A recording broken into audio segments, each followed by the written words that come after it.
আসসালামু আলাইকুম রহমতুল্লাহি ওবরাকাতুহ। মরুর প্রান্তে এক সেই কুয়া, যেই কুয়া থেকে নবীজি পানি পান করছেন, এমনকি নবীজির থুতু মুবারক এখানে ফেলাইছেন। এই পানি অনেক বরকতময়। আমরা আমাদের সমস্ত হাজিদেরকে নিয়ে এখানে আসছি। মাশাআল্লাহ, এই যে আমাদের হাজিরা, এই যে মাশাআল্লাহ আমাদের হাজিরা সবাই এখানে।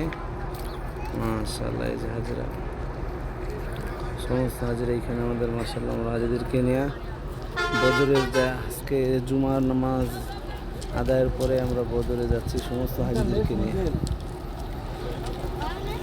এই যে আমাদের সমস্ত হাজিরা, মাশাআল্লাহ, নবীজির থুতু মুবারক, সুবহানাল্লাহ সুবহানাল্লাহ, নবীজির থুতু মুবারক থেকে যেই পানি, এটা কত বরকতময় পানি। আসসালামু আলাইকুম রহমতুল্লাহি ওয়া বারাকাতুহু।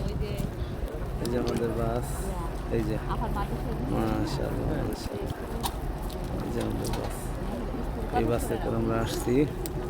এই যে আমাদের হাজিরা সবাই, মাশাআল্লাহ দেখেন, সবাই এখান থেকে পানি নিতেছে এই বরকতময় জায়গায়। আমরা এই জুমার নামাজের পর বদরের উদ্দেশ্যে রওনা দিচ্ছি। এটা মরুর মাঝখানে, মরুভূমির মাঝখানে একটা জায়গা, ছোট্ট একটা মসজিদ।